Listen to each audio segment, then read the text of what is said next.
اللهم صل على سيدنا محمد النبي الأمي وعلى آله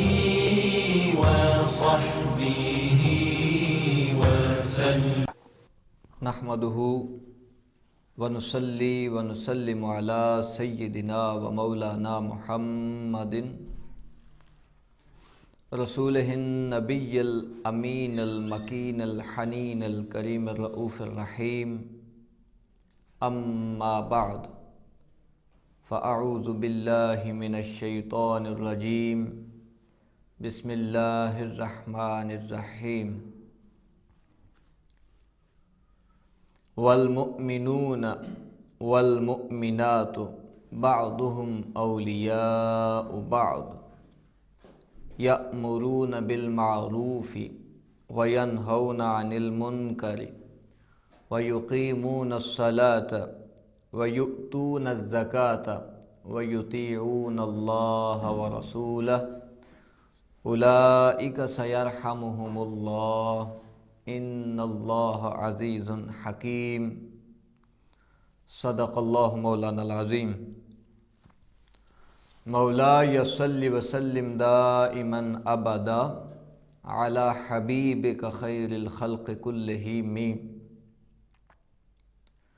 محمد سید الکونین والثقلین والفریقین من عرب ومن عجم. یا رب بالمصطفیٰ بلغ مقاصدنا واغفر لنا ما مضى یا واسع الکرم. معزز و محترم سامعین و ناظرین، اللہ رب العزت کی توفیق سے ہم رمضان المبارک کی پرنور ساعتوں میں آقا علیہ الصلاۃ والسلام کی سیرت طیبہ کے عملی و اخلاقی پہلوؤں پر گفتگو کرتے چلے آ رہے ہیں، جس میں آج کی ہماری نشست انشاءاللہ تعالی دوستی اور صحبت کے آداب، اس پہ ہم آقا علیہ الصلاۃ والسلام کی تعلیمات کو سمجھنے کی کوشش کریں گے، کیونکہ اسلام اجتماعیت کا دین ہے اور انسان کی یہ خاصیت ہے کہ وہ ہمیشہ مل جل کے رہنا چاہتا ہے. انسان دوسرے انسان کے ساتھ اپنے بہت سے ضروری پہلوؤں کی خاطر دوسرے انسانوں کے ساتھ تعلق بھی جوڑتا ہے، ان کے ساتھ رشتہ بھی قائم کرتا ہے، ان کی صحبتوں میں بھی بیٹھتا ہے اور پھر اپنے جذبات بھی ان سے شیئر کرتا ہے. تو اسی طرح انسان ملتے ہیں تو ایک معاشرہ بنتا ہے، اسی طرح پھر قومیں بنتی ہیں اور اسی طرح پھر علاقائی تقسیمیں پھر انسانیت میں ہوئیں. تو یہ انسانی فطرت ہے. تو جب انسان میں اللہ رب العزت نے یہ چیز ودیت کر دی انسان میں کہ وہ مل جل کے رہے گا، وہ ہمیشہ لوگوں کے ساتھ تعلق بنا کے رکھے گا، تو وہاں پھر اللہ رب العزت نے صحبت کے اعتبار سے، تعلق کے اعتبار سے آقا علیہ الصلاۃ والسلام کی امت کے لیے اپنے کلام قرآن مجید میں رہنمائی فرمائی.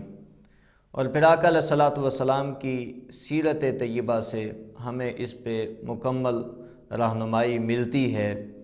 کہ دوستی کے آداب کیا ہیں، دوستی کے اخلاق کیا ہیں. کسی کے ساتھ اگر تعلق بنتا ہے صحبت کا، سنگت کا، معیت کا، فرینڈشپ کا یا دوستی کا، تو اس کے پھر تقاضے کیا ہیں، اللہ رب العزت پھر اس کے متعلق ہمیں حکم کیا دیتے ہیں، اور آقا علیہ الصلاۃ والسلام کی سیرت طیبہ سے ہمیں رہنمائی کیا ملتی ہے اور پھر اس کا مقصد کیا ہوتا ہے. تو یہ ان تمام چیزوں کو آج ہم انشاءاللہ تعالی اختصار کے ساتھ قرآن و سنت سے سمجھنے کی کوشش کریں گے. اللہ رب العزت ہمیں استقامت دے اس کار خیر میں، اور ہمارے وقت میں اللہ پاک برکت عطا فرمائے۔ تو اللہ پاک نے ارشاد فرمایا سورہ توبہ کی آیت نمبر 71 میں ارشاد فرمایا والمؤمنون والمؤمنات، اہل ایمان مرد، مومن مرد اور اہل ایمان یعنی مومن عورتیں، بعضهم اولیاء بعض، ایک دوسرے کے رفیق ہیں اور ایک دوسرے کے مددگار ہیں۔ اولیاء ولی کی جمع ہے جس کا معنی ہوتا ہے دوست، یعنی رفیق ہیں، ایک دوسرے کے مددگار ہیں، ایک دوسرے کے ساتھی ہیں۔ تو یہ قرآن کریم نے باہمی تعلق جو انسانوں کا ہوتا ہے اس میں رہنمائی کے لیے، اب آقا علیہ الصلوۃ والسلام کی امت کی چونکہ بات ہو رہی ہے تو مومنوں کے لیے اللہ پاک نے آگے پھر نصیحتیں فرمانی ہے کہ یہاں امت مسلمہ میں، مسلمانوں میں اور میرے محبوب صلی اللہ علیہ وآلہ وسلم کی امت میں جو تعلق بنے یا جو دوستی قائم ہو، جو رشتہ قائم ہو، اس کی بنیاد کیا کیا ہوگی اور پھر اس کے تقاضے کیا کیا ہوں گے، اس کے لیے احکامات کیا کیا ہیں۔ تو اس لیے اللہ پاک نے پھر خاص بات کی مومنوں کے حوالے سے کہ مومن مرد اور مومن عورتیں ایک دوسرے کے رفیق اور مددگار ہیں، یعنی جس طرح مردوں کے دوست ہوتے ہیں اس طرح خواتین کی بھی سہیلیاں ہوتی ہیں۔ تو یہ ایک تعلق بنتا ہے، اسی طرح معاشرے بنتے ہیں، اسی طرح پھر انسان آگے بڑھتا ہے اور اسی سے انسان کی طبیعت میں فراخی آتی ہے۔ تو فرمایا وہ جو آپس کا ان کا ایک تعلق ہوتا ہے مومنوں کا ایک رفاقت ہوتی ہے، ان کی جو ایک سنگت ہوتی ہے، صحبت اور معیت ہوتی ہے، اور جو ولایت دوستی ہوتی ہے، اولیاء دوستی ہوتی ہے، اس میں وہ کیا کرتے ہیں، یأمرون بالمعروف، وہ اچھی باتوں کا حکم دیتے ہیں۔ دوست اپنے دوست کو اچھی باتوں کا حکم دیتا ہے۔ یہ اللہ نے فرمایا کہ مومن مردوں کی اور مومن عورتوں کی یہ صفت بیان کی کہ مرد اپنے دوست مردوں کو، عورتیں اپنی سہیلیوں کو جو ان کی صحبت میں بیٹھنے والی ہیں، جو ان کی سنگت میں بیٹھنے والی ہیں، اور جو جن کے ساتھ ان کے تعلقات ہیں دوستی کے، تو وہ دوستی کی بنیاد کیا ہوتی ہے، یأمرون بالمعروف، امر بالمعروف۔ مومن کی یہ شان ہے کہ وہ جہاں بیٹھے گا، جس سنگت میں بیٹھے گا، جس معیت میں بیٹھے گا، جس صحبت میں بیٹھے گا، جو تعلق استوار کرے گا، جو رشتہ قائم کرے گا، اس میں پہلی چیز ہوگی امر بالمعروف۔ قرآن نے کہا یأمرون بالمعروف، نیکی کا حکم دیتے ہیں، بھلائی کا حکم دیتے ہیں، ایک دوسرے کو ہمیشہ خیر کا راستہ دکھاتے ہیں۔ تو مومن خیر خواہ ہوتا ہے، مومن کے دل میں، اس کے من میں اللہ کی رحمت کا بسیرا ہوتا ہے، تو اللہ کی رحمت کے صدقے مومن کے دل میں خیر خواہی کی سوچ ہوتی ہے، اس کا من ستھرا ہوتا ہے، تو وہ جتنا اپنے ساتھ مخلص ہوتا ہے اتنا پھر اپنے دوست کے ساتھ بھی مخلص ہوتا ہے۔ تو جتنا وہ چاہتا ہے کہ وہ خود کامیاب رہے، اتنا ہی وہ محنت کرتا ہے کہ جو اس کی صحبت میں آئے، جو اس کی سنگت میں آئے، جو اس کی مجلس میں بیٹھے، جس کا اس کے ساتھ تعلق قائم ہو، جس کا اس کے ساتھ رشتہ قائم ہو، جو اس کا رفیق بنے، جو اس کا ساتھی بنے، جو اس کا مددگار ہو، اور جو اس کے ساتھ اٹھنے بیٹھنے والا ہو، وہ بھی اس کے لیے بھی چاہتا ہے کہ خیر چاہتا ہے، بھلائی چاہتا ہے، نیکی چاہتا ہے، اس کی بھی کامیابی چاہتا ہے۔ تو یامرون بالمعروف، مومن کی یہ پہلی شان ہے کہ وہ جس طرح اپنے لیے خیر چاہتا ہے، بھلائی چاہتا ہے، بالکل اسی طرح، کیونکہ اس کا من ستھرا ہوتا ہے، دل ستھرا ہوتا ہے، تو جس نے اس کی مجلس میں بیٹھنا ہے اسے اس نے سیدھا راستہ ہی دکھانا ہے۔ تو مومن آپس میں امر بالمعروف کے تعلق کے ساتھ ناطہ قائم کرتے ہیں۔ وَيَنْهَوْنَ عَنِ الْمُنْكَرِ، برائی سے روکتے ہیں، بری چیز، نقصان دہ چیز سے ایک دوسرے کو منع کرتے ہیں، روکتے ہیں۔ دوست، جہاں دوستی ہوتی ہے وہاں اخلاص ہوتا ہے، وہاں محبت ہوتی ہے، وہاں ہمدردی ہوتی ہے، وہاں غمخواری ہوتی ہے۔ تو جس شے سے پتہ ہے کہ نقصان ہوگا، حقیقی دوست وہ ہے کہ وہ اس نقصان دہ شے سے پھر اپنے دوست کو بھی بچائے۔ جو اس کی سنگت میں بیٹھنے والا، اس کی صحبت میں بیٹھنے والا اس کا دوست ہے، سنگی ہے، اس کی معیت میں بیٹھنے والا ہے، تو وہ ہر مضر شے سے جہاں خود بچتا ہے وہاں اپنے دوست کو بھی بچاتا ہے، جہاں وہ اپنے آپ کو نقصان سے بچاتا ہے وہاں وہ اپنے دوست کو بھی نقصان سے بچاتا ہے۔ تو یہ دوستی کے اللہ رب العزت آداب بیان کر رہے ہیں کہ دوست اپنے دوست کو، جس کے ساتھ دوستی کا تعلق ہو، وہاں ایک تو بھلائی کی راہ دکھائے گا، دوست رہنمائی کرے گا اپنے دوست کی ہدایت کے راستے پہ، صحیح راستے پہ، راہ راست پہ خود بھی چلے گا، دوست کو بھی چلائے گا۔ اب اس پہ مزید تفصیلات پھر آگے آقا علیہ الصلوۃ والسلام کی سنت طیبہ اور احادیث کی روشنی میں ہم اس کو مزید سمجھتے ہیں۔ تو جس طرح وہ اپنے لیے خیر چاہتا ہے اسی طرح اپنے دوست کے لیے بھی خیر چاہتا ہے، اور جس طرح وہ خود نقصان سے بچنا چاہتا ہے اسی طرح اپنے دوست کو بھی نقصان سے بچانا چاہتا ہے۔ تو یہاں خیر کا راستہ دکھاتا ہے، برائی کے راستے سے روکتا ہے، تو یہ تعلق کی بنیاد ہے۔ پھر فرمایا وَيُقِيمُونَ الصَّلَاةَ، وہ نماز قائم کرتے ہیں، نماز پڑھتے ہیں، خود بھی ادا کرتے ہیں، اور جو پھر ان کی سنگت میں بیٹھے، جو ان کا دوست بنے، جو ان کا ہم جلیس ہو، جو ان کا ہم نشین ہو، جو ان کی معیت میں آئے، اسے بھی پھر نماز کی طرف لگاتے ہیں، ہدایت کے راستے کی طرف بلاتے ہیں، خود بھی نماز پڑھتے ہیں، اپنے دوستوں کو بھی نماز کی دعوت دیتے ہیں۔ دوستی کے تقاضے اللہ رب العزت نے دوستی کے آداب قرآن کریم میں بیان کیے۔ سب سے پہلی بات نماز کو تیسرے نمبر پہ اللہ پاک نے ارشاد فرمایا، تیسرے نمبر پہ پہلے فرمایا یامرون بالمعروف، یامرون بالمعروف، یہ حقوق العباد میں سے یامرون بالمعروف، امر بالمعروف، ہمیشہ بھلائی کا راستہ دکھاتا ہے۔ دوسرے نمبر پہ فرمایا نقصان دہ شے سے خود بھی بچتا ہے، دوست کو بھی بچاتا ہے۔ تو اتنا کر لینے کے بعد پھر اب یقیمون الصلاۃ، اللہ کی بارگاہ میں خود بھی سجدہ کرتا ہے، اپنے دوست کو بھی کرواتا ہے۔ تو جو اس کی سنگت میں بیٹھے گا، مومن کی سنگت میں جو بیٹھے گا، وہ اللہ کی بارگاہ کا سجدہ پھر اس کا نہیں چھوٹے گا، وہ مومن دوست کی سنگت سے اللہ کی عبادت کا ذوق لے گا۔ فرمایا یقیمون الصلاۃ ویؤتون الزکاۃ، وہ زکوٰۃ بھی دیتے ہیں،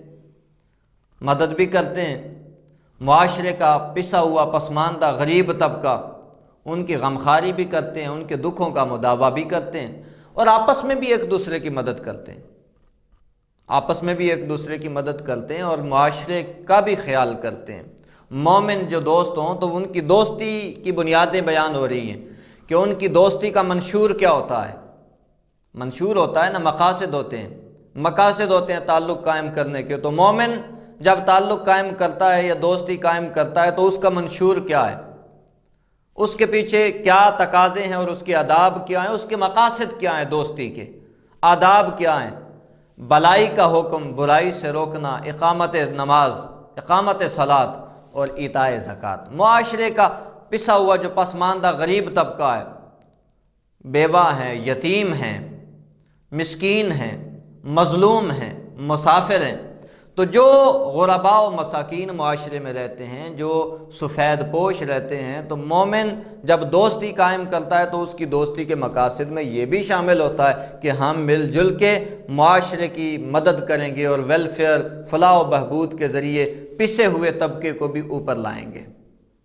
تو یہ بھی دوستی کے مقاصد میں سے۔ آگے فرمایا وَيُطِيعُونَ اللَّهَ وَرَسُولَهُ، وہ اللہ اور اس کے رسول کی اطاعت کرتے ہیں، اللہ اور اس کے رسول کی اطاعت کرتے ہیں۔ 5 چیزیں اللہ رب العزت نے بیان فرمائی ہیں مومنوں کی دوستی کے ضمن میں۔ جہاں فرمایا کہ مومن ایک دوسرے کے دوست ہیں، اور پھر مومن عورتیں، خواتین، ان کا ایک دوسرے کے ساتھ، ایک دوسری کے ساتھ تعلق ہوتا ہے، دوستی کا، سہیلیاں ہوتی ہیں ایک دوسرے کی۔ تو مومن جہاں بھی تعلق قائم کرے گا دوستی کا، اللہ رب العزت نے اس کے 5 آداب بیان کر دیے ہیں اور 5 اس کے مقاصد بیان کر دیے ہیں۔ اب ان 5 مقاصد پہ جو دوستی قائم ہوگی، ان 5 مقاصد پہ اللہ فرمائے گا، فرماتا ہے اولئک سیرحمہم اللہ، یہی وہ لوگ ہیں جن پہ اللہ رحمت فرمائے گا، یہی وہ لوگ ہیں جن پہ اللہ رحمت فرماتا ہے اور رحمت فرماتا رہے گا۔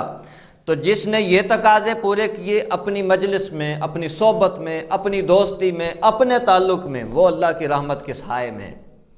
اب اس کی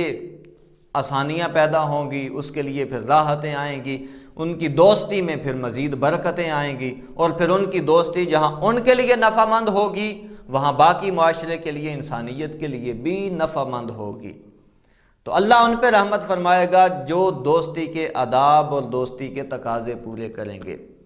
تو یہ آداب بھی ہیں، یہ دوستی کے مقاصد بھی ہیں جو اللہ رب العزت نے قرآن کریم میں ارشاد فرمائے، ان اللہ عزیز حکیم، بے شک اللہ بڑا غالب ہے،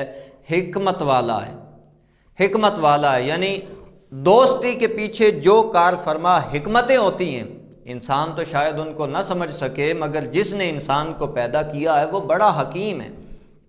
وہ بڑا حکمت والا ہے، لہٰذا وہ حکمت والا مالک بہتر جانتا ہے، تو اس نے اپنی حکمت سے انسان کی بہتری کے لیے دوستی کے آداب اور تقاضے اور اس کے مقاصد متعین فرما دیے ہیں۔ لہٰذا اللہ رب العزت کی حکمت کے پیش نظر اب جو کوئی ان تقاضوں کے مطابق سنگت و صحبت قائم کرے گا وہ اللہ کی رحمت کے حصار میں ہوگا، اور وہ اس جہان میں بھی کامیاب ہوگا اور آخرت میں بھی کامیاب ہوگا۔ تو یہ اللہ رب العزت نے ارشاد فرمایا سورہ توبہ کی آیت نمبر 71 میں۔ پھر اسی طرح ایک اللہ پاک کا بڑا خوبصورت فرمان ہے سورہ زخرف کی آیت نمبر 67 میں، 67، فرمایا الاخلاء یومئذ بعضهم لبعض عدو الا المتقین، کہ قیامت کا دن جب ہوگا تو سارے دوست احباب اللہ پاک نے فرمایا قیامت کے دن ایک دوسرے کے دشمن ہوں گے۔ الاخلاء خلیل کی جمع ہے، سارے پکے دوست جو دنیا میں ایک دوسرے کے ساتھ پکا، جن کا تعلق تھا، دوستی کا رشتہ تھا، اور ایک دوسرے کے ساتھ اٹھنا بیٹھنا تھا، میل جول تھا، ایک دوسرے کی سنگت و صحبت تھی، کمپنی تھی ایک دوسرے کے ساتھ، ایک دوسرے کے غمخوار تھے، جو دنیا میں ایک دوسرے کے گہرے دوست تھے، اللہ پاک نے فرمایا قیامت والے دن وہ سارے ایک دوسرے کے دشمن ہوں گے، مگر الا المتقین، لیکن فرمایا کہ وہ دوستی اس دن بھی قائم ہوگی جس کی بنیاد تقوی پر ہوگی۔ تو جس دن ساری دوستیاں ٹوٹ جائیں گی، متقین کی دوستی، اللہ والوں کی دوستی اس دن بھی کام آئے گی۔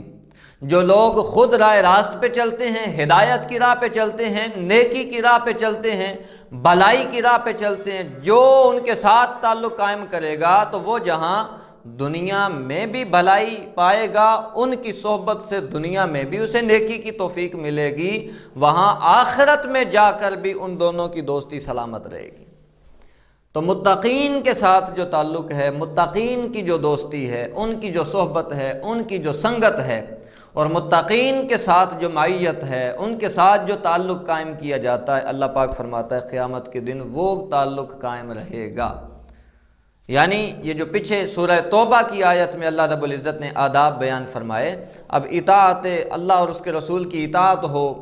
اقامت صلاۃ ہو، اطاع زکوٰۃ ہو، امر بالمعروف ہو، نہی عن المنکر ہو، تو یہی تقویٰ کی علامات ہیں۔ تو جس میں یہ علامات پائی جائیں، جو اس کا دوست بنے گا تو اس کی صحبت سے اس میں بھی وہی علامات پائی جائیں گی، تو دونوں تقویٰ کی راہ پہ چل پڑیں گے۔ جب دنیا میں رہتے ہوئے دونوں تقویٰ کی راہ پہ چلیں گے، ہدایت کی راہ پہ چلیں گے، نیکی کی راہ پہ چلیں گے، بھلائی کی راہ پہ چلیں گے، تو جہاں دنیا میں اللہ ان پہ رحمت فرمائے گا، قیامت کے دن بھی اللہ انہیں ساتھ ملا دے گا، دونوں کا درجہ برابر ہو جائے گا، اور ان کی دوستی وہاں بھی قائم رہے گی۔ غرض مندی کے لیے، خود غرضی کے لیے، دنیا داری کے لیے جتنی دوستیاں قائم کی جاتی ہیں، جتنے رشتے قائم کیے جاتے ہیں، قیامت والے دن وہ سارے ٹوٹ جائیں گے۔ وہاں تو یہ حالت ہوگی کہ قرآن کریم اس بات کا گواہ ہے کہ باپ اپنے بیٹے کو دیکھ کے دور بھاگے گا، ماں، سگی ماں اپنے بیٹے سے نظریں چرائے گی، بیٹا اپنے والدین سے نظریں چرائے گا، کوئی وہاں کسی کا غمخوار نہ ہوگا، کوئی کسی کا مددگار نہ ہوگا، مگر ہر وہ تعلق، ماں بیٹے کا تعلق بھی، باپ بیٹے کا تعلق بھی، والدین کا اولاد کے ساتھ تعلق بھی، دوستی، رشتہ داریاں بھی، قرابت داریاں بھی، ہر وہ تعلق جس کی بنیاد ہے تقوی، ہر وہ تعلق جس کا مقصد ہے تقوی، ہر وہ تعلق جس کا مقصد ہے اطاعت الہی، وہ تعلق، وہ رشتہ، وہ قرابت داری، وہ سنگت، وہ صحبت، وہ دوستی اس دن بھی قائم رہے گی۔ تو لہٰذا اصل کامیابی وہی ہے جو اس دن کی کامیابی ہے، اصل خیر وہی ہے جو اس دن کی، اصل بھلائی وہی ہے جو اس دن نصیب ہو جائے۔ تو اس لیے آقا علیہ الصلوۃ والسلام پہ اللہ رب العزت نے یہ احکامات نازل فرمائے کہ جہاں سنگت بنائیں، صحبت بنائیں، دوستی قائم کریں، اس کی بنیاد تقویٰ رکھیں، ہدایت ہو، وہاں نیت ہدایت کی ہو، وہاں نیت نیک راہ کی رہنمائی کے لیے ہو۔ اسی طرح پھر قرآن کریم میں ایک اور جگہ اللہ رب العزت نے ارشاد فرمایا، سورہ فرقان کی آیت نمبر 28 میں اللہ پاک نے فرمایا کہ قیامت کے دن بہت سے لوگ ہوں گے جو اپنے اعمال کی وجہ سے دوزخ کی طرف جا رہے ہوں گے، ناکام ہو جائیں گے، تو وہ اس دن کیا پکار کے کہیں گے؟ اللہ پاک کا یہ فرمان ہے، یا ویلتا، ہائے افسوس، جو قیامت کے دن جن کے لیے حکم ہو جائے گا کہ ان کو دوزخ میں ڈال دیں، یہ ناکام لوگ ہیں، دنیا میں تقویٰ کی راہ پہ نہیں چلے، ہدایت کی راہ پہ نہیں چلے، وہ کیا کہیں گے؟ لیتنی لم اتخذ فلانا، وہ کہے گا اے کاش میں نے دنیا میں رہتے ہوئے فلاں شخص کو اپنا دوست نہ بنایا ہوتا۔ اللہ کا قرآن ہے کہ وہاں جو لوگ ناکام ہوں گے، جنہیں کامیابی نصیب نہ ہوگی، جن کے اعمال ضائع کر دیے جائیں گے، جن کے پلے نیکیاں نہ ہوں گی، جن کے لیے دوزخ مقدر ہو جائے گی، تو وہ جب ناکامی کا بوجھ اٹھا کر آگ کی طرف، دوزخ کی طرف جائیں گے، تو پکار کے کہیں گے کہ کاش میں نے فلاں شخص کو، لم اتخذ فلانا خلیلا، کاش میں نے فلاں کو اپنا دوست نہ بنایا ہوتا۔ تو اس کا معنی یہ ہے کہ قیامت کے دن بڑا سارا انحصار دوستی پہ بھی ہوگا، اس دن کی کامیابی کا بڑا انحصار دار و مدار دوستی پہ ہوگا، کہ جو لوگ ناکام ہو جائیں گے وہ پکار کے کہیں گے وہ فلاں دوست، کاش میں نے اس کی صحبت اختیار نہ کی ہوتی، کاش میں اس کی سنگت میں نہ بیٹھا ہوتا، کاش میں نے اس سے تعلق نہ قائم کیا ہوتا، اس کا تعلق مجھے ڈبو گیا ہے، اس کی دوستی نے مجھے برباد کر دیا ہے، اس کی دوستی نے مجھے تباہ کر دیا ہے۔ تو وہ جو قیامت کے دن افسوس کرنا ہے، جا کے آج اس کا علاج کریں، آج احتیاط کریں، آج سوچیں۔ اللہ کا قرآن رہنمائی کرتا ہے، اللہ کا قرآن ہدایت دیتا ہے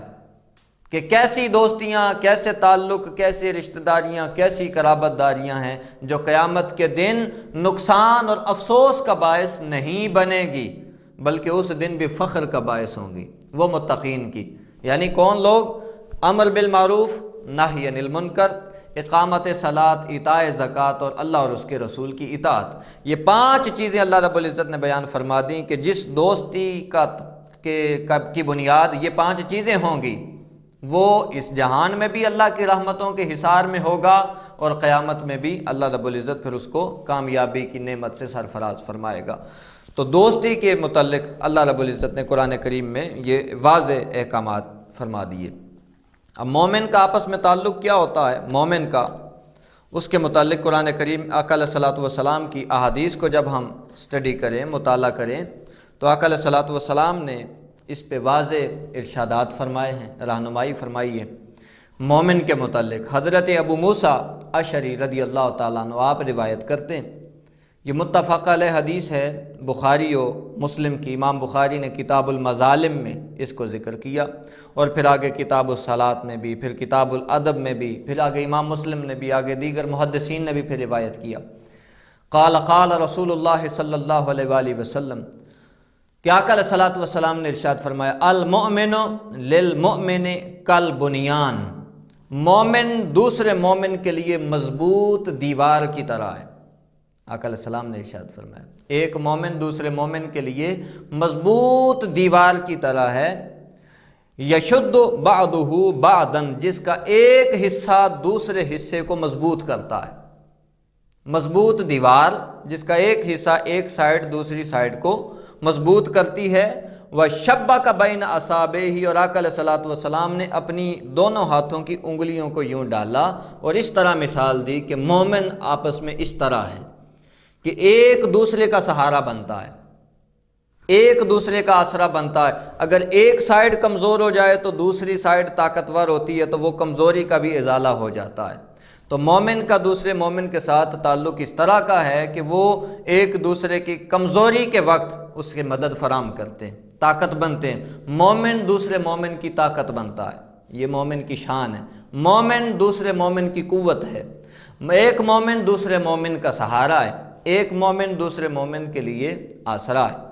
حضور علیہ الصلوۃ والسلام نے خوبصورت مثال دی، جو اپنی انگلیوں مبارک کو ایک دوسری ہاتھ کی انگلیوں میں ڈال کے فرمایا اس طرح ایک کمزور ہو تو دوسرا اس کی مدد کرتا ہے، دوسرا تقویت بخشتا ہے، میں اس پہ مدد کرتا ہے اور اس کو قوت فراہم کرتا ہے، طاقت فراہم کرتا ہے۔ تو ایک سائیڈ اگر کمزور ہو تو دوسری سائیڈ سے پھر اس کا ازالہ ہو جاتا ہے، تو یوں دونوں معاشرے میں پھر اعتدال کے ساتھ چلتے رہتے ہیں۔ تو مومن کا یہ تعلق آقا علیہ الصلوۃ والسلام نے آقا علیہ السلام نے اپنی احادیث میں ارشاد فرمایا۔ حضرت نعمان بن بشیر رضی اللہ تعالی عنہما آپ روایت کرتے ہیں، یہ بھی حدیث متفق علیہ ہے، بخاری و مسلم کی۔ آقا علیہ السلام نے فرمایا مثل المؤمنین فی توادہم وتراحمہم وتعاطفہم مثل الجسد، کہ مومن کی مثال، حضور علیہ السلام نے فرمایا ایک دوسرے پر رحم کرنے، دوستی کرنے۔ حضور علیہ الصلوۃ والسلام نے کلمہ استعمال کیا، لفظ استعمال کیا، توادہم وتراحمہم، محبت کرنے میں اور دوستی کرنے میں مومن کی مثال، وتعاطفہم، اور شفقت کا مظاہرہ کرنے میں، یعنی ایک دوسرے کے ساتھ محبت کرنے میں، ایک دوسرے کے ساتھ دوستی کرنے میں، ایک دوسرے سے پیار اور شفقت کرنے میں، ایک دوسرے کا ادب و احترام کرنے میں، ایک دوسرے کا سہارا بننے میں مومن کی مثال حضور علیہ السلام نے فرمایا ایک جسم کی طرح ہے۔ مومن ایک جسم کی طرح ہیں، محبت میں، دوستی میں، محبت اور دوستی میں مومن ایک جسم کی طرح ہیں۔ اذا اشتکا منہ عضو تداعی لہ سائر الجسد بالسہر والحمى، حضور علیہ السلام نے فرمایا جسم کے جب کسی حصے کو تکلیف پہنچتی ہے تو سارا جسم بے خوابی اور بخار میں اس کا شریک ہوتا ہے۔ یعنی آقا علیہ السلام نے یہ مثال دی، جس طرح ایک جسم ہے، پورے جسم میں، جسم کے کسی بھی حصے پہ اگر تکلیف ہو جائے، وہ پیر میں ہو، ہاتھ میں ہو، سر میں ہو، جسم کا کوئی عضو اگر دکھ رہا ہو تو سارا جسم بے سکونی میں مبتلا ہو جاتا ہے، آرام ختم ہو جاتا ہے۔ اسی طرح مومن جہاں بھی ہوں، مومنوں کا دوستی میں اور مومنوں کا محبت میں تعلق، آقا علیہ السلام نے فرمایا ایک جسم کی طرح ہے۔ ایک مومن کی تکلیف دوسرے مومن کی تکلیف ہے، ایک کا درد دوسرے کا درد ہے، ایک کی پریشانی دوسرے کی پریشانی ہے۔ یہی وجہ ہے نا، اقبال نے کہا تھا اخوت اس کو کہتے ہیں چبھے کانٹا جو کابل میں، تو ہندوستان کا ہر پیرو جواں بےتاب ہو جائے۔ اقبال نے کہا کابل میں کسی مسلمان کے پیر میں کانٹا چبھے تو اس کی تکلیف ہندوستان میں بسنے والے مسلمان کو ہوتی ہے۔ تو مومن کی یہ شان ہے کہ وہ ایک دوسرے کے ساتھ ان کا تعلق اس طرح کا ہے کہ ایک مومن دوسرے مومن کا درد محسوس کرتا ہے، ایک مومن دوسرے مسلمان کا غم محسوس کرتا ہے، پھر اس کا ساتھی بنتا ہے۔ تو یہ حضور نے لفظ استعمال فرمایا کہ دوستی میں اور محبت میں مومنوں کا تعلق اس طرح ہے جیسے ایک جسم ہے، ایک عضو میں تکلیف ہو سارا جسم بیمار ہو جاتا ہے۔ تو اگر ایک دوست پریشان ہو جائے، ایک مومن کو مصیبت آ جائے، ایک علاقہ پریشان ہو تو کل امت مسلمہ اور سارے مسلمان پھر اس کا درد محسوس کرتے ہیں۔ یہ حقیقت ایمان ہے، یہ ایمان کی روح ہے۔ پھر اسی طرح دوستی کے حوالے سے بڑا خوبصورت حضور علیہ السلام کا فرمان، حضرت ابو ہریرہ اس کے راوی ہیں، امام بخاری نے اس کو الادب المفرد میں روایت کیا، قال رسول اللہ صلی اللہ علیہ وآلہ وسلم المومن مرآۃ اخیہ، حضور علیہ السلام نے فرمایا مومن اپنے دوسرے مومن بھائی کا آئینہ ہے، آئینہ ہے۔ اذا رآ فیہ عیبا اصلحہ، کہ جب وہ اس میں کوئی برائی دیکھتا ہے تو اس برائی کی اصلاح کر لیتا ہے۔ ایک مومن دوسرے مومن کے لیے آئینہ ہے، وہ ایک دوسرے کو دیکھ کے اصلاح کرتے ہیں، ایک دوسرے کو دیکھ کے سیکھتے ہیں، ایک دوسرے کے عیب نہیں نکالتے، ایک دوسرے کے عیبوں پہ نظر نہیں رکھتے، بلکہ ایک دوسرے کی مدد سے اپنے عیب دور کرتے ہیں، اپنی صفائی کرتے ہیں، اپنے آپ کو مزکا مصفا کرتے ہیں اور خود کو پاک کرتے ہیں گناہوں سے، اپنے عیب اور اپنی غلطیاں دور کرتے ہیں۔ تو مومن دوسرے مومن کو دیکھ کر اس کی صحبت سے، اس کی سنگت سے اپنے نفس کی معرفت حاصل کرتا ہے اور خود کو عیبوں سے پاک کر کے ہدایت کی راہ میں ڈالتا ہے۔ تو یہ مومن کی دوستی کا فیض ہے۔ کہ مومن کی دوستی ہدایت کا باعث بنتی ہے۔ پھر حضور علیہ الصلوۃ والسلام نے ارشاد فرمایا، طویل حدیث ہے، اس کو امام مسلم نے بھی روایت کیا، امام احمد بن حنبل نے بھی۔ حضور نے فرمایا ایک دوسرے سے حسد نہ کرو، لا تحاسدوا ولا تناجشوا ولا تباغضوا ولا تدابروا۔ حضور نے فرمایا نہ ایک دوسرے کو دھوکہ دو، نہ ایک دوسرے سے بغض رکھو، نہ ایک دوسرے سے منہ موڑو، آپس میں تعلق اس طرح کے رکھو کہ ان برائیوں سے باز آ جاؤ۔ ولا یبیع بعضکم علی بیع بعض، اور تم میں سے کوئی شخص دوسرے کے سودے پہ اپنا سودا نہ کرے۔ اس نے جو ریٹ طے کیا ہے، جو اس نے ایک ایگریمنٹ کیا ہے، تو اس کا ایگریمنٹ توڑ کے زیادہ پیسے دے کے اس کی بیع اور اس کی خرید و فروخت اور اس کے ایگریمنٹ کو تباہ نہ کرے۔ ایک مومن دوسرے مومن کا خیر خواہ ہو سکتا ہے، اس کی برائی اور اس کے لیے بدی چاہنے والا نہیں ہو سکتا، اس کے نقصان کا چاہنے والا نہیں ہو سکتا، دوسرے بھائی کو نقصان سے بچاتا ہے۔ پھر حضور نے فرمایا کونوا عباد اللہ اخوانا، اللہ کے بندو بھائی بن جاؤ۔ تو اسلام اس دوستی کا درس دیتا ہے کہ جس میں بھائی چارہ ہو۔ اسلام اس دوستی کا قائل ہے کہ جو بھائیوں سے بھی زیادہ پیار کا تعلق جس میں بن جائے، بھائی بھائی ہو جاؤ۔ اور حضور نے فرمایا المسلم اخو المسلم لا یظلمہ ولا یخذلہ ولا یحقرہ، مومن دوسرے مسلمان بھائی کو نہ حقیر سمجھتا ہے اور نہ اس کو ذلیل کرتا ہے، نہ اس پہ زیادتی کرتا ہے۔ التقویٰ ہا ہونا، حضور نے پھر یوں اشارہ کیا اپنے سینہ مبارک کی طرف 3 دفعہ، فرمایا تقویٰ یہاں ہوتا ہے، تقویٰ یہاں ہوتا ہے۔ پھر حضور علیہ الصلوۃ والسلام نے ارشاد فرمایا کہ کسی کے لیے، کسی مسلمان کے لیے اتنی برائی، اتنی تباہی کافی ہے کہ وہ کسی دوسرے کو حقیر سمجھنے لگ جائے۔ تو یہ دوستیاں ٹوٹتی یہاں سے، ایک دوسرے کو حقیر سمجھنے لگ جاتا ہے۔ اگر ایک دوسرے کی کوئی غلطی پکڑ لے تو اس غلطی پہ پھر اس کے ساتھ ایک دم تعلق توڑ دیا جاتا ہے اور اس کو حقارت کی نظروں سے دیکھا جاتا ہے، تعلق ہی ختم ہو جاتا ہے۔ تو فرمایا مسلمان کی برائی کے لیے اتنا کافی ہے کہ وہ دوسرے کو حقیر سمجھنے لگ جائے، اور ایک مسلمان کا خون اور اس کا مال اور اس کی عزت و آبرو دوسرے پہ حرام ہے، دوسرے پہ حرام ہے۔ تو یہ آقا علیہ الصلوۃ والسلام کے فرامین دوستی کے متعلق ہیں۔ چند ایک باتیں اور عرض کر کے تو پھر میں اس کو ختم کرتا ہوں۔ دوستوں کے ساتھ اگر آپ چاہتے ہیں کہ تعلق اچھا رہے تو دوستوں کے ساتھ میل جول میں پھر محبت پیدا کریں، محبت کے ساتھ رہیں، اچھے تعلقات قائم کریں، اور دوستوں کے ساتھ نفرت نہ کریں، نفرت نہ کریں، دوستوں کے ساتھ محبت میں رہیں۔ آپس میں رہتے ہوئے غلطی کوتاہی ایک دوسرے سے ہو جاتی ہے، اس کو برداشت کریں، اس کو برداشت کرنے پہ اجر ہے۔ مسند احمد بن حنبل، امام احمد نے اپنی مسند میں روایت کی، حدیث کا نمبر 5022، المؤمن الذی یخالط الناس ویصبر علی آذاہم۔ حضور نے فرمایا ایک مومن وہ ہے جو لوگوں کے ساتھ مل جل کے رہتا ہے، دوستی قائم کرتا ہے، اور ان کی طرف سے آنے والی مصیبتیں اور ان کی طرف سے آنے والی مشقتیں اس کو برداشت کرتا ہے۔ اب مشقتیں ان کی مدد کرنی پڑ جاتی ہے، بعض اوقات ان کی غلطیوں کو پہ پردہ ڈالنا پڑ جاتا ہے، بعض اوقات ان کی خطائیں معاف کرنا پڑ جاتی ہیں، بعض اوقات ان کی کوئی بات ناگوار ہو تو اس کو برداشت کرنا پڑتا ہے۔ تو وہ جو دوستی قائم کرتا ہے اور دوستوں کی باتوں کو برداشت کرتا ہے، حضور نے فرمایا افضل من المؤمن الذی لا یخالط الناس ولا یصبر علی اذاہم، وہ اس مومن سے زیادہ افضل ہے، تفضیل کا صیغہ، کمپیریٹیو ڈگری، اس مومن سے زیادہ افضل ہے جو لوگوں سے میل جول نہیں رکھتا اور ان کی مشقتوں کو برداشت نہیں کرتا۔ تو جو میل جول نہ رکھے، دوستوں کی اذیتیں اسے آئیں نہ، ان سے وہ دوچار ہی نہ ہو، جو اس میدان میں آئی نہ، حضور فرماتے اس سے وہ مومن بہتر ہے جو دوستی قائم بھی کرے اور دوستوں کو برداشت بھی کرے، ان کی دل آزاری والی باتوں کو برداشت کرے اور ان کے عیبوں کو برداشت کرے اور ان کے عیبوں کو دور کرے، ان کے عیبوں کو دور کرے۔ حضور علیہ السلام نے فرمایا کہ یہ جو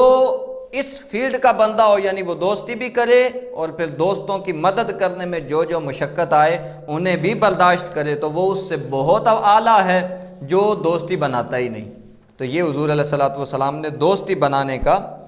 اجر اور اس کا ثواب اور اس کی افضلیت کا ارشاد فرما دیا۔ پھر حضور نے فرمایا اچھے اور برے دوست کی مثال کیا ہے، بڑی مشہور روایت ہے، بخاری و مسلم کی متفق علیہ۔ فرمایا اچھے دوست کی مثال ایسے ہے جیسے خوشبو بیچنے والا عطار ہو جو خوشبو بیچتا ہے، اور برے دوست کی مثال ایسے ہے جیسے بھٹی دھونکنے والا، بھٹی چلانے والا، لوہے کا کام کرنے والا، جیسے وہ ہے۔ تو اچھا دوست خوشبو والے شخص کی طرح ہے، عطار کی طرح ہے، اس کی صحبت میں آپ بیٹھیں گے یا تو آپ خوشبو خریدیں گے۔ حضور نے فرمایا عطار کے پاس جب آپ جاتے ہیں تو یا تو آپ اس سے خوشبو خرید لیتے ہیں، اگر آپ اس سے خوشبو خریدیں نا تو کم از کم اس کی صحبت میں، اس کی خوشبو والی دکان میں بیٹھنے سے آپ کے اوپر خوشبو ضرور آ جاتی ہے، آپ سے لوگ خوشبو محسوس کرتے ہیں تو آپ کو وہ خوشبو میں سے حصہ ضرور مل جاتا ہے، یا آپ خوشبو خرید لیتے ہیں، خریدیں نہ بھی اس کی صحبت سے آپ کو اس خوشبو کا فیض ضرور مل جاتا ہے۔ آپ باہر نکلیں تو آپ سے بھی خوشبوئیں آئیں گی۔ فرمایا یہ مثال ہے اچھے دوست کی، اچھے دوست کی۔ اچھا دوست یا تو آپ کے کردار کو کلیتاً سنوار دے گا، اور اگر کلیتاً نہ بھی سنورے تو پھر بھی آپ کی دوستی میں ایسا بدلاؤ کچھ نہ کچھ آ جائے گا کہ لوگ آپ سے نفع لیں گے۔ اچھے دوست کی صحبت سے آپ کو فائدہ ہوگا، جس طرح عطار کی دکان میں بیٹھنے سے آپ پہ خوشبوئیں طاری ہو جاتی ہیں، آپ کو خوشبو میں سے فیض ملتا ہے، اسی طرح اچھے دوست کی صحبت سے فیض ملتا ہے۔ اور برے دوست کی مثال حضور نے فرمایا بھٹی دھونکنے والا، جو لوہے کا کام کرتا ہے، بھٹی دھونکتا ہے، اس کی صحبت میں آپ بیٹھیں، آپ اپنے کپڑوں کو سمیٹ سمیٹ کے بیٹھیں، پھر بھی کوئی نہ کوئی چنگاری، چھوٹی چنگیں آ کے آپ کے اوپر گری جائیں گی، جس سے آپ کے کپڑوں پہ آپ یا تو اس کی پھر بدبو محسوس کریں گے، یا پھر آپ کے کپڑے کالے ہو جائیں گے اور اس پہ نشان لگ جائیں گے۔ اسی طرح برا دوست ہے، برے دوست کی صحبت میں جب آپ بیٹھیں گے تو پھر اس کی برائی آپ پہ اثر کرے گی، اس کی برائی آپ کے من پہ اثر کرے گی، اس کی سوچ آپ کی سوچ پہ اثر کرے گی، اس کا عمل آپ کے عمل پہ اثر انداز ہوگا۔ نتیجہ کیا نکلے گا کہ پھر آپ کے من میں جب اس کی برائی والی سوچ اثر کرے گی تو آپ کے من میں بھی برائی کا بسیرا ہونے لگ جائے گا، آپ کے اعمال بھی برائی کی طرف جانے لگ جائیں گے۔ تو حضور نے اتنی خوبصورت مثال دے کے دوستی کے رشتے کو واضح کر دیا۔ تو حضرت جابر بن سمرہ رضی اللہ تعالیٰ عنہ روایت کرتے ہیں کہ میں آقا علیہ الصلوۃ والسلام کی 100 سے زیادہ مجلسوں میں بیٹھا۔ جب دوستوں کی مجلسوں میں بیٹھنا ہے تو پھر وہاں کوئی ہمیشہ دین کی باتیں تو نہیں ہونی، دوست تو مذاق بھی کرتے ہیں، دوست اچھی بری باتیں بھی کرتے ہیں، ایک دوسرے کے ساتھ مذاق بھی کرتے ہیں، مختلف کیفیات ہوتی ہیں، پھر اس کو برداشت کرنا پڑتا ہے۔ کہتے ہیں جابر بن سمرہ کہ میں 100 سے زیادہ حضور کی مجلسوں میں بیٹھا ہوں، ان مجلسوں میں صحابہ کرام اشعار بھی پڑھتے تھے، پرانے شعراء، دور جاہلیت کے شعراء کے جو اشعار ہوتے تھے وہ اب بڑے تہذیب یافتہ اشعار تو نہیں ہوتے تھے نا، تو اس طرح کے اشعار بھی پڑھے جاتے اور دور جاہلیت کے قصے کہانیاں بھی سنائے جاتے۔ آقا علیہ الصلوۃ والسلام کبھی منع نہ کرتے، جب اس طرح صحابہ کرام کی ساتھیوں کی مجلس میں بیٹھے رہتے، حضور سنتے رہتے، ہنستے، حدیث کے الفاظ ہیں حضور خود بھی مسکراتے اور کبھی کبھی پھر ایسے قصے خود بھی سناتے۔ تو یہ دوستی کا حسن ہے، یہ حسن ہے دوستی کا، یہ طریقہ ہے اچھی دوستی پیدا کرنے کا۔ تو حضرت عمر فاروق اور حضرت ابوبکر صدیق کے درمیان ایک دفعہ کسی وجہ سے رنجش ہوئی، آقا علیہ الصلوۃ والسلام کی بارگاہ میں آئے، حضرت ابوبکر نے آ کے عرض کی حضور میں نے معذرت بھی کی ہے مگر عمر فاروق نے میری معذرت کو قبول نہیں کیا۔ آقا علیہ الصلوۃ والسلام کی بارگاہ میں اسی وقت حضرت عمر بھی آ گئے، انہیں بھی احساس ہو گیا کہ میں نے حضرت ابوبکر کے ساتھ اچھا نہیں کیا، تو وہ بھی معافی مانگنے کے لیے آ گئے۔ اب آقا علیہ السلام کی بارگاہ میں جمع ہوئے تو حضور علیہ السلام نے بڑا خوبصورت ارشاد فرمایا کہ عمر سب سے پہلے اسلام لانے والوں میں سے ابوبکر ہیں، لہٰذا ان کو رنجیدہ نہ کریں اور آپس میں ایک دوسرے کے ساتھ بھائی بھائی بن کے رہیں۔ تو جب غلطی ہو جائے دوسرا دوست پھر آپ سے معذرت کرے تو پھر اس کا عذر قبول کریں، اور دوستوں کو تحفے تحائف دیتے رہیں۔ آقا علیہ الصلوۃ والسلام نے فرمایا جس سے دوستی کرو پھر اس کے متعلق انفارمیشن بھی لے لو، اس کا نام، اس کے قبیلے کے متعلق، اس کے والد کے متعلق انفارمیشن بھی ہو، اس سے تعلق اور مضبوط ہوگا، اس سے اور مضبوط ہوگا تعلق۔ اور تحفے میں حضور علیہ السلام نے فرمایا کہ میرا کوئی دوست اگر مجھے تحفے میں بکری کا ایک پایا بھی دے تو میں اس کی وہ دعوت اور وہ تحفہ بھی ضرور قبول کروں گا۔ اپنے دوست کا تحفہ، اس کو یہ نہ دیکھیں کہ تحفہ اعلیٰ ہے یا ادنا ہے، دیکھیں کہ آپ کا دوست محبت سے دے رہا ہے تو محبت کا ہر تحفہ قبول کریں، دوستی کے تحفے قبول کریں اور دوستی کے تحفے ایک دوسرے کو دیں تحفے۔ تو اب آقا علیہ الصلوۃ والسلام نے وہ دوستی جو تقویٰ کی بنا پہ ہو، وہ دوستی جو اللہ اور اس کے رسول کی اطاعت کے لیے ہو اور جو قرآن کے بتائے ہوئے تمام تقاضوں کے مطابق ہو، اس دوستی کے متعلق حضور علیہ الصلوۃ والسلام نے ارشاد فرمایا، یہ حدیث ہے متفق علیہ، حضرت امام بخاری نے بھی اس کو اپنی بخاری میں روایت کیا اور امام مسلم نے بھی روایت کیا۔ امام بخاری نے الادب کتاب الادب میں، اور پھر آگے امام مسلم نے، اور پھر آگے امام ترمذی نے بھی اس کو روایت کیا۔ حضور علیہ السلام نے فرمایا جا رجل الی رسول اللہ صلی اللہ علیہ وآلہ وسلم، عبداللہ ابن مسعود کہتے ہیں کہ ایک شخص حضور کی بارگاہ میں آیا، اس نے آ کے عرض کی یا رسول اللہ کیف تقول فی رجل احب قوما ولم یلحق بہم، آقا بعض اوقات ایسی دوستی بھی ہوتی ہے کہ ہم کسی کے ساتھ دوستی کا تعلق تو بنا لیتے ہیں مگر عمر بھر کبھی اس سے ملاقات نہیں ہوتی،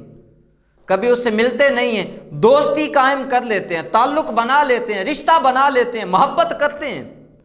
کرتے ہیں، چاہت بھی رکھتے ہیں دل میں، اس کے ساتھ پیار بھی ہوتا ہے